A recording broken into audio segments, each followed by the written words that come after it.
पाठशाला में आपका स्वागत है। आज फिजिकल एजुकेशन 12वीं कक्षा का तीसरा अध्याय योग और जीवन शैली, जिसका अगला टॉपिक है मधुमेह। मधुमेह जैसा कि नाम से ही पता चलता है हमें कि मधु यानी कि मीठा, शरीर में जो ग्लूकोज की मात्रा है उसका बढ़ना या घटना, जो कि संतुलित ना होने से ही शरीर में मधुमेह नामक रोग हो जाता है।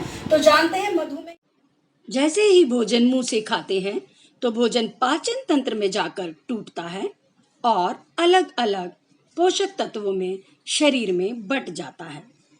इसी एक तत्व को ग्लूकोज कहते हैं, जो कि पेट और आंतों में जाकर अवशोषित यानी कि एब्जॉर्ब होने के बाद खून के साथ शरीर में विभिन्न सेल्स, लीवर, मसल और एडिपोज टिश्यू यानी कि फैटी टिश्यू में पहुंचता है। इसके कारण ब्लड शुगर बढ़ता है और पैनक्रियाज में इंसुलिन का स्राव होता है। इंसुलिन बहुत जरूरी होता है ग्लूकोज को वापस से शरीर की सेल्स, लीवर, मसल्स और एडिपोज टिश्यू में भेजने के लिए। इंसुलिन ब्लड में शुगर लेवल यानी कि ग्लूकोज का स्तर संतुलित रखता है और इसका संतुलन बनाए रखने में सहायक होता है। इंसुलिन का संतुलन ऊपर नीचे यानी कि अधिक या कम होना ही मधुमेह कहलाता है। उचित मात्रा में इंसुलिन का स्राव शरीर को ऊर्जावान व स्वस्थ बनाए रखता है। देखेंगे और समझेंगे कि रक्त में ग्लूकोज का बढ़ना या घटना, यदि ग्लूकोज शरीर में संतुलित नहीं होगा तो इसे हम मधुमेह कहते हैं। ग्लूकोज बढ़ भी जाता है और घट भी जाता है। पोषक तत्वों का विकार हो जाना, विभिन्न अंगों पर कुप्रभाव पड़ना और इंसुलिन के बहाव में कमी होना मधुमेह कहलाता है। साथियों, आपकी जानकारी के लिए बता दें कि WHO की रिपोर्ट के अनुसार देश में 5 करोड़ 8 लाख रोगी हैं, सिर्फ मात्र हमारे हिंदुस्तान में, और संभवतः जिसकी संख्या 2022 तक 8 करोड़ तक पहुंचने वाली है। भारत में सबसे अधिक रोगी मधुमेह के हैं। ये एक भयंकर आंकड़ा है जो मात्र छोटी सी जानकारी के अभाव में इतना बड़ा रोग हो जाता है। और मधुमेह एक छोटी बीमारी ना होकर मधुमेह तमाम बॉडी के सिस्टम, हमारे लंग्स, हमारी किडनी, हमारा इंटेस्टाइन सिस्टम और हमारी बॉडी की जो एनर्जी है उसे छीन लेता है। तो देखते हैं मधुमेह के लक्षण क्या होते हैं, कैसे पता लगाएं कि हमें मधुमेह हो गया है। तो उसके कुछ लक्षण हैं जो शरीर में दिखाई देते हैं, प्रतीत होते हैं। तो देखते हैं मधुमेह के लक्षण। कृपया एक बार यहाँ देखें। अत्यधिक भूख प्यास लगना, क्योंकि sugar level up and down हो जाता है तो उसमें एनर्जी बनती ही नहीं है, जो कि शुगर का काम है शरीर में एनर्जी उत्पन्न करना। एनर्जी उत्पन्न न होने के कारण बार बार भूख लगती है, बार बार प्यास होती है और बार बार व्यक्ति यूरिन के लिए जाता है। शारीरिक भार नहीं बढ़ता। ये जब एनर्जी नहीं होती है, शरीर में एक्यूमुलेशंस ठीक नहीं होता है फूड का, तो शरीर का भार नीचे गिरता रहता है, व्यक्ति दुबला पतला कमजोर होता जाता है। मानसिक शारीरिक थकान, हाँ, जब ऊर्जा का लेवल नहीं आएगा, शुगर नहीं बनेगा, एनर्जी प्रोड्यूस नहीं होगा तो शारीरिक थकान उत्पन्न होने लगती है। शारीरिक थकान के कारण मानसिक थकान होने लगती है, व्यक्ति पीड़ित होता है, विकार महसूस करता है, चिड़चिड़ा होता है, उसके संबंध खराब होते हैं, अच्छी सोचने समझने की शक्ति नहीं रहती है। कब्ज की शिकायत, अधिकतर मधुमेह के रोगियों को कब्ज की भी शिकायत होती है। उद्दीपन से पीड़ित रहना, नींद ना आना, बार बार उठना, इधर उधर घूमना, जागते रहना। साथियों, मैं आपको बता दूं मधुमेह कोई बीमारी नहीं है, ये एक डिसऑर्डर है। क्योंकि बॉडी में जब सारे पोषक तत्व ऑर्डर में होते हैं तो शरीर बहुत अच्छा सुचारू रूप से चलता है। लेकिन जैसे ही बॉडी के पोषक तत्व डिसऑर्डर हो जाते हैं, ऊपर नीचे हो जाते हैं, ज़्यादा खान पान यदि हो जाए, न्यूट्रिशन की अधिकता हो जाए तो भी लक्षण ठीक नहीं होते, और न्यूट्रिशन की मात्रा कम हो जाए शरीर में तो भी लक्षण में कोई ना कोई विकार आता है, कहीं ना कहीं बीमारी हो जाती है। अब देखते हैं कि मधुमेह के कारण क्या क्या हैं। सबसे जरूरी है कारण जानना। जब तक हमें कारण नहीं पता होंगे निवारण की ओर हम जा ही नहीं सकते। तो देखिए क्या कारण हो सकता है। अनियमित, ये तमाम चीजें जो आयाम लिखे हुए हैं, अनियमित जीवनचर्या, कभी भी सोना, कभी भी उठना, देर रात तक जागना, देर से उठना और दिनचर्या का खराब होना, जिसमें व्यक्ति ना तो व्यस्त होता है, ना मस्त होता है, बस इधर उधर अपने दिनचर्या में समय अपना ऊर्जा खराब करता है। अनियमित खान पान, कभी भी खाना, कुछ भी खाना, कैसा भी खाना, शरीर की आवश्यकता के अनुसार न खाना, भूख लगने पर न खाना ही अनियमित खान पान कहलाता है। अनियमित विश्राम, नींद का ना आना या नींद आना और ना सोना, अपने आप को जबरदस्ती जगाना भी रोग का कारण है।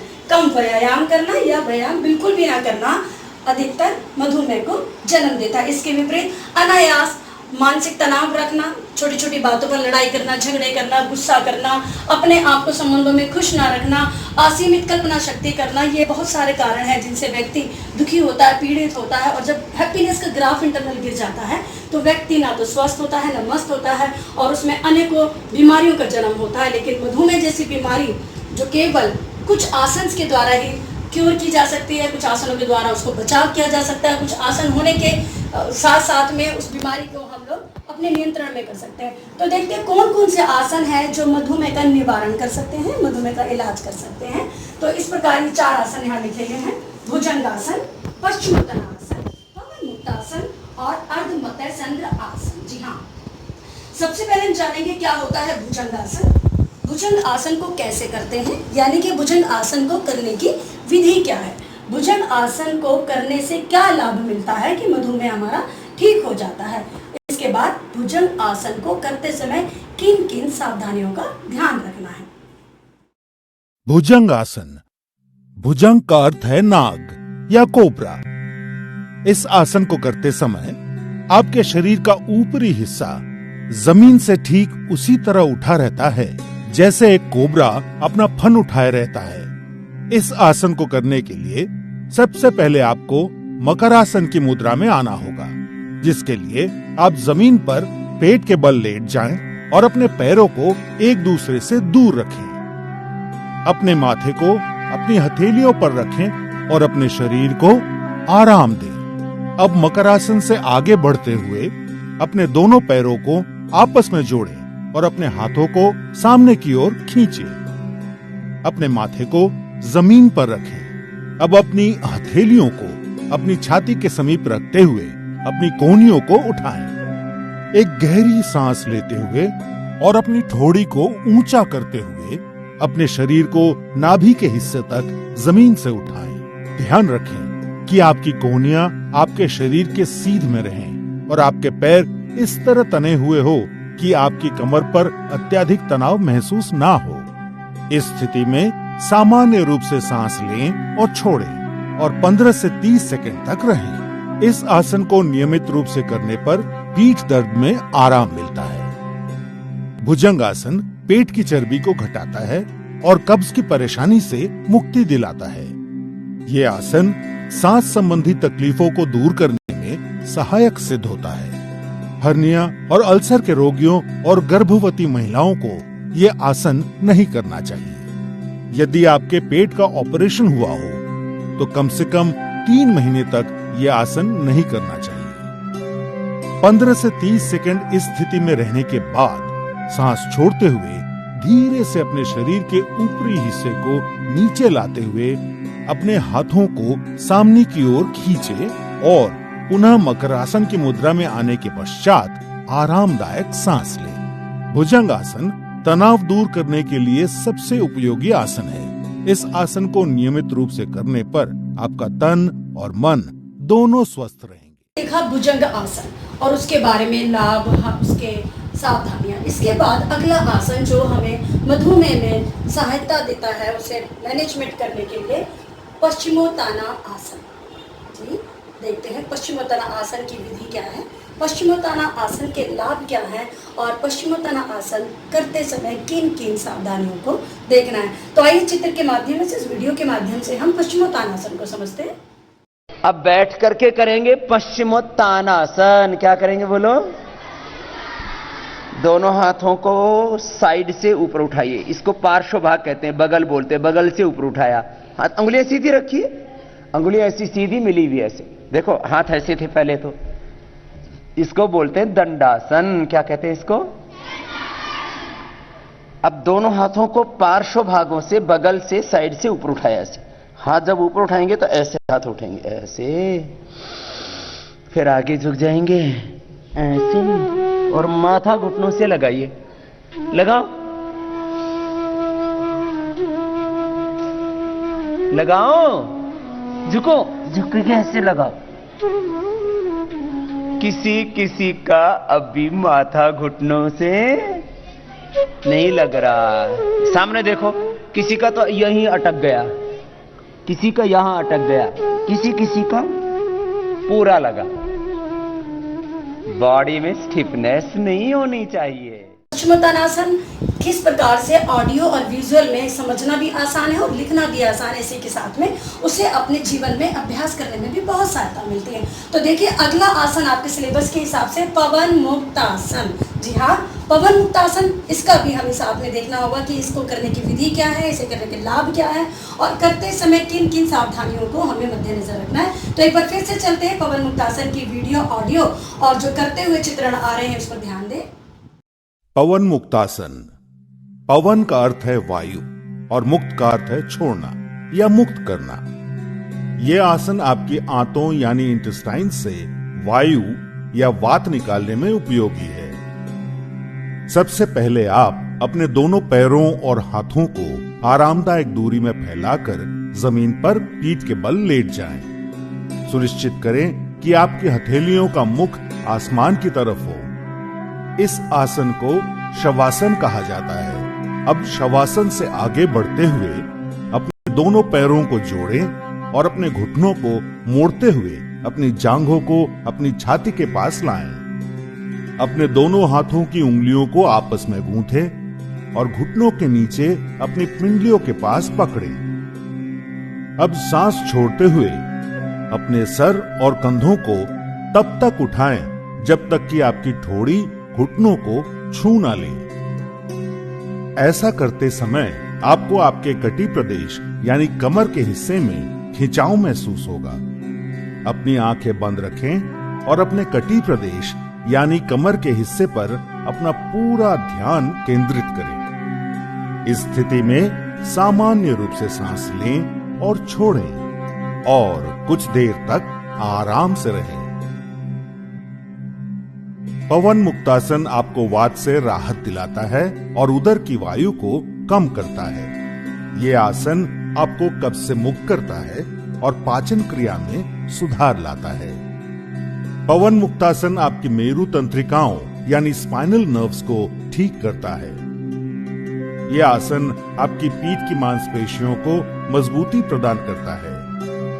पवन मुक्तासन गहरा आंतरिक दबाव डालकर आपके कूल्हे और कटी प्रदेश की मांसपेशियों, अस्थिबंधन यानी लिगामेंट्स और स्नायु यानी टेंडन्स की जटिल समस्याओं से निदान कर उनमें कसावट लाता है।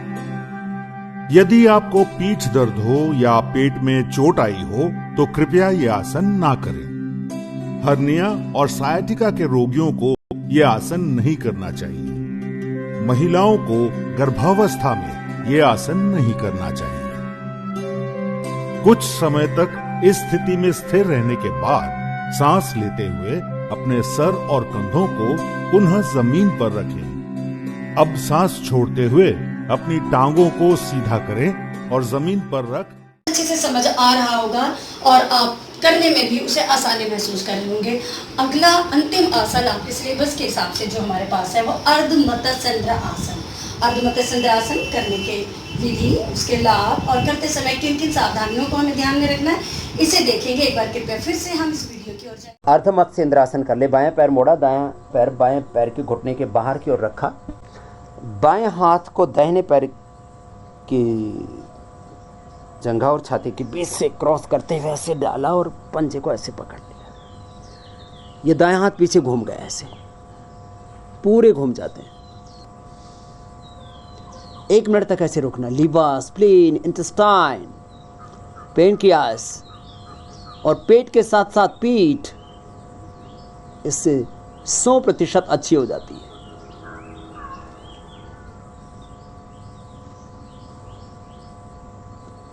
ऐसे 1-1 मिनट दोनों तरफ से करना।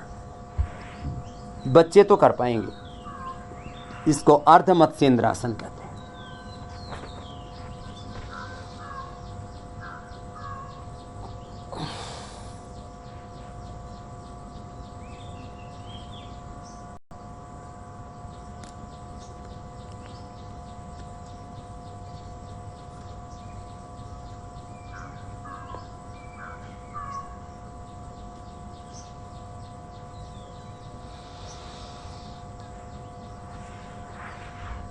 दरअसल इसको सब कर नहीं पाते अर्धमत्स्य इंद्रासन को, इसलिए हमने नित्य के अभ्यास में वक्रासन ही रखा हुआ है। दाहिने पैर को मोड़ लिया, बाएं पैर सीधा, पंजा तना। जब भी बैठेंगे तो ऐसे दंडासन में बैठते, ऐसे ही बैठ करके कोई अभ्यास शुरू करते हैं। पंजे नीचे की ओर दबे हुए, घुटने सीधे, ऐसे। दाएं पैर मोड़ लिया, बाएं हाथ क्रॉस करते हुए ऐसे डालना, या तो ऐसे बगल में रख लेते हैं हाथ को और पूरा ऐसे घूम जाते हैं।